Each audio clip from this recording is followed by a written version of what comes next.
Well, now looking at the nuclear deal signed in Geneva, Iran's foreign minister says that Tehran will prudently respond to any unconstructive action against his country.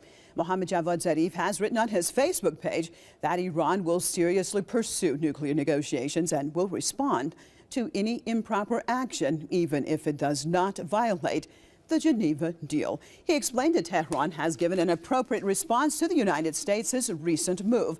In recent days, the U.S. Treasury Department added the names of 19 companies and individuals to its sanctions list for allegedly supporting Iran's nuclear deal.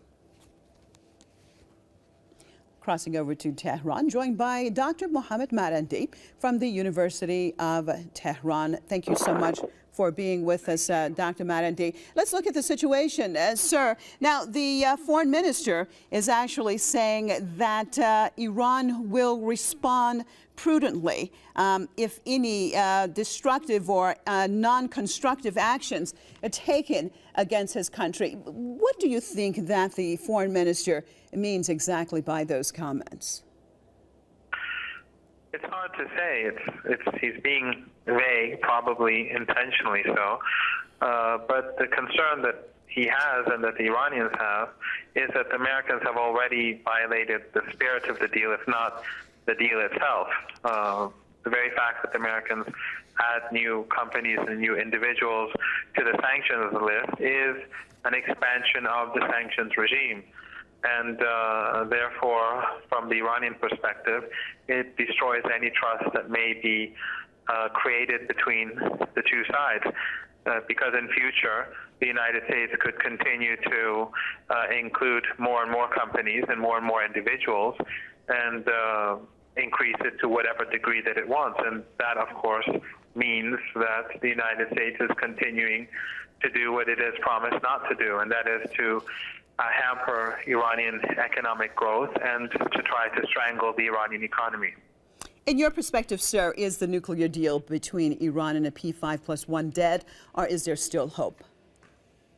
I don't think it's dead, no. I think that's going too far. But I think that it undermines any credibility that the United States may have tried to gain. One of the things that the United States has been trying to promote is the idea that the problem has been on the Iranian side up to now, which is, of course, not true.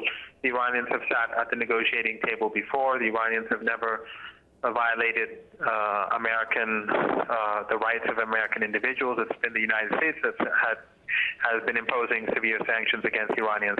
But in this particular case, the Americans have not abided by their own agreement, even with this new administration. Even early on, when the Iranians are trying to build trust with the 5+1, the Americans and the American administration itself, by adding these names and entities to the sanctions list, has already broken that trust. So it shows that the United States is unreliable, and it has been unreliable in the past, such as in the 2010 Tehran Declaration, which the Americans in written letters to the President of Brazil and the Prime Minister of Turkey, they agreed to accept a framework, agreed framework, which later on, after that deal was struck, the Americans broke their promise and went for new sanctions. So in 2010, the Americans violated their own statements, went against them, and they're doing so now as well.